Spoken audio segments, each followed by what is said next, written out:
नमस्ते प्यारे बच्चों, कैसे हो आप सब। आज मैं आपको वर्कशीट नंबर 5 जो मूल्यांकन से रिलेटेड है, ठीक है, उसको करवाने जा रहा हूँ। हम साइंस की 9th क्लास की करेंगे और इससे पहले मैं सारी की सारी जितनी भी असेसमेंट है वो अच्छे से करवा चुका हूँ, एक एक चीज़ समझा चुका हूँ। हिंदी का भी ऑलरेडी अपलोड हो चुका है।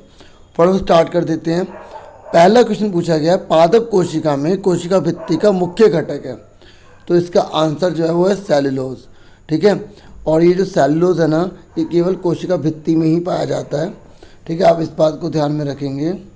और ये जो कोशिका भित्ति होती है ना, ये केवल पादपों में पाई जाती है। ऐसे ही बच्चों, जैसे कोशिका भित्ति होती है ना, ऐसे ही कोशिका झिल्ली भी होती है। क्योंकि मेरा मेन मकसद केवल आपको असेसमेंट करवाना नहीं है, थोड़ा बहुत एक्स्ट्रा भी बताना है ताकि आप और अच्छे से तैयारी कर सकें। तो ऐसे ही कोशिका झिल्ली होती है, उसका एक और नाम होता है प्लाज्मा झिल्ली। वो प्रोटीन और लिपिड की बनी होती है, आपको याद रखना है, वो बनी होती है प्रोटीन और लिपिड की। जबकि जो पादप कोशिका में जो कोशिका भित्ति होती है, जो सबसे भारी परत होती है, जैसे कोशिका भित्ति इंग्लिश में हम इसको सेल वॉल कहते हैं, तो ये जो सेल वॉल होती है, सेलुलोज होता है इसके अंदर। क्या होता है? सेलुलोज। समझ में आ गया? अब आगे बढ़ जाते हैं। उसके बाद सेकंड है, फलों और फूलों में रंग किस लवक द्वारा प्रदान होता है। देखो, आपको पता होना चाहिए कि जो लवक होते हैं वो 3 प्रकार के होते हैं।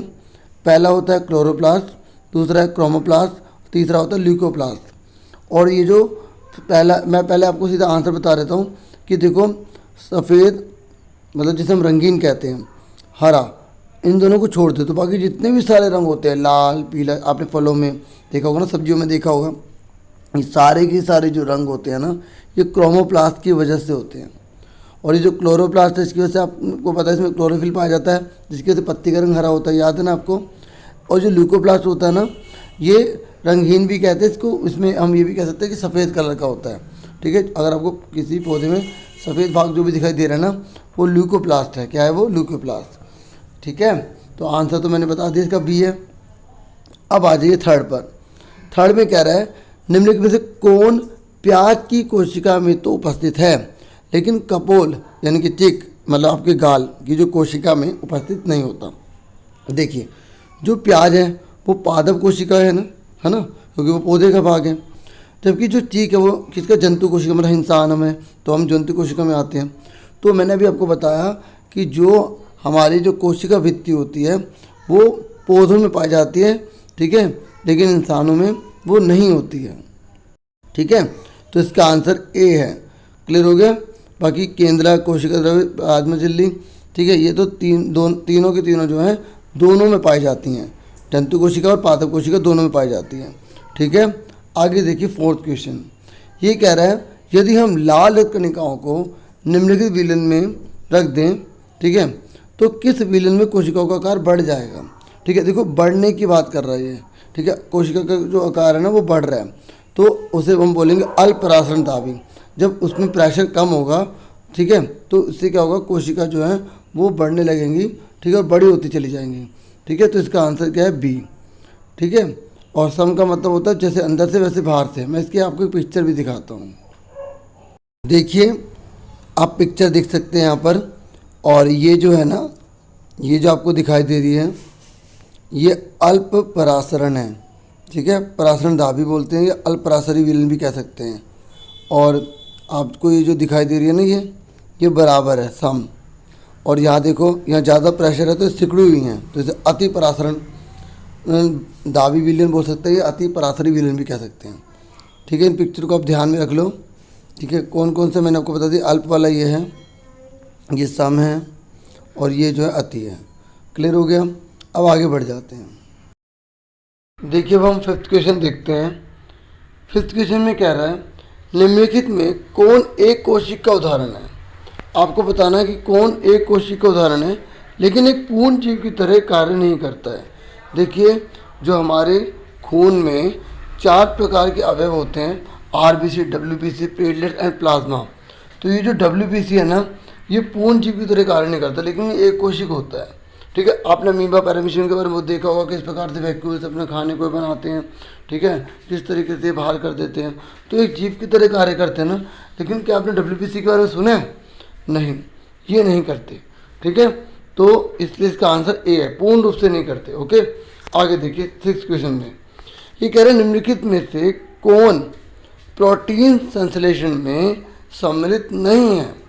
देखिए जो प्रोटीन संश्लेषण का जो काम है वो खुरदरी ईआर तो करती है, क्योंकि उसमें राइजोबियम लगे होते हैं, और राइजोबियम जो राइजोसोम है तो वो तो अलग से है ही, उसमें तो कोई होगा ही होगा प्रोटीन का संश्लेषण।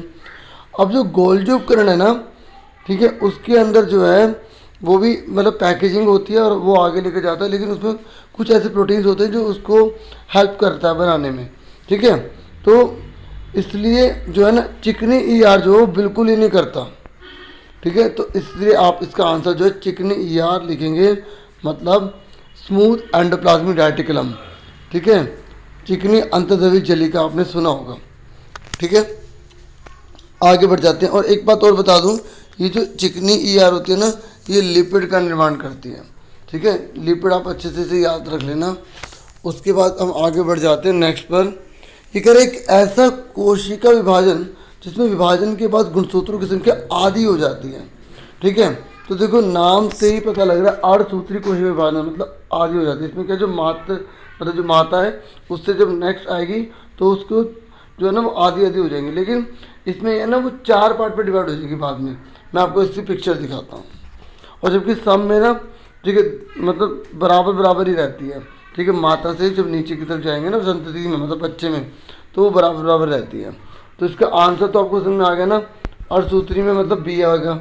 लेकिन मैं आपको एक बार इसका जो है ना पिक्चर दिखाता हूँ। देखिए ये जो है ना समसूत्री विभाजन है।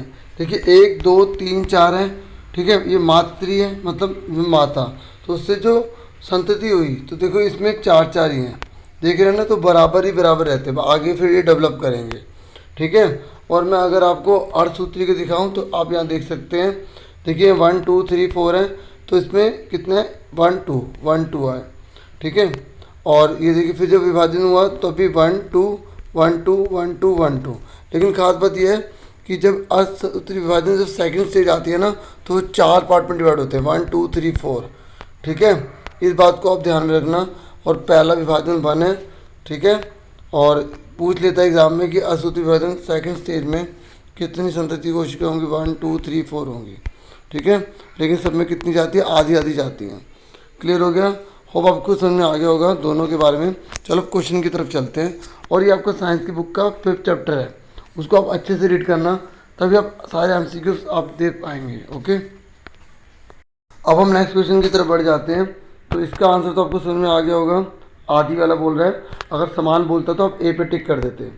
नेक्स्ट है निम्नलिखित कोशिका अंगक में कौन कोशिका की आत्मघाती थैली कहलाते हैं, ठीक है। मतलब इसे सुसाइडल बैग कहते हैं, ठीक है। ये अपने आप को ही जो है बस्ट कर लेता है और आसपास के ना जितने भी सारे जो चीज़ें होती है ना उसको सफाई का भी काम करता है ये, ठीक है। तो इसका नाम है लाइसोसोम, ठीक है। माइटोकॉन्ड्रिया जो तो पावर हाउस होता है, सेल होता है, ऊर्जा का शक्ति केंद्रक होता है। अब 9th क्वेश्चन पर आ जाइए। देखिए 9th क्वेश्चन में आपको पता है असर्शन होता है, ठीक है। किस तरीके से पहला अभिकथन होता है फिर उसका कारण होता है। तो आपको ये चेक करना होगा, अगर ये दोनों के दोनों ट्रू होंगे और ये जो बाद वाली जो लाइन है ये इसको बता रही कि इसका रीज़न है, तो हम पहले वाले पर टिक कर देंगे, ठीक है। ए पर टिक कर देंगे। ये लिखा है ना, अगर ए और आर दोनों सत्य हैं और आर जो है वो बिल्कुल सही बता रहा है ए के बारे में कि यही कारण था, तो हम ए पर टिक कर देंगे। अगर दोनों सत्य हुए लेकिन आर सही से एक्सप्लेन नहीं कर पाया तो बी पर टिक करेंगे। और अगर ए सत्य है लेकिन आर गलत है तो हम सी पर टिक कर देंगे। अगर ए गलत है लेकिन आर सही है तो हम डी पर टिक कर देंगे। अब देखिए पहला क्वेश्चन क्या कह रहा है। ये कह रहा है एक अभिकथन कहा गया है कि विषाणु एक प्रोकैरियोटिक कोशिका जीव है। देखिए बिल्कुल गलत है। जो विषाणु होते हैं ना तो प्रोकैरियोटिक होते हैं ना वो यूकैरियोटिक होते हैं। वो किसी दूसरे की सेल के अंदर घुसकर उसके जगह जितने भी सारे न्यूट्रिशन वगैरह उसको ग्रैट करते हैं, ठीक है। और फिर उसके अंदर जनरेट होते हैं अपने को, ठीक है, ग्रोथ करते हैं।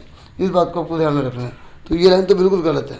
कारण लिखे कि विषाणु केवल अपने होस्ट में जीवित होता है, मतलब जिसके अंदर गया वहाँ जीवित होता है।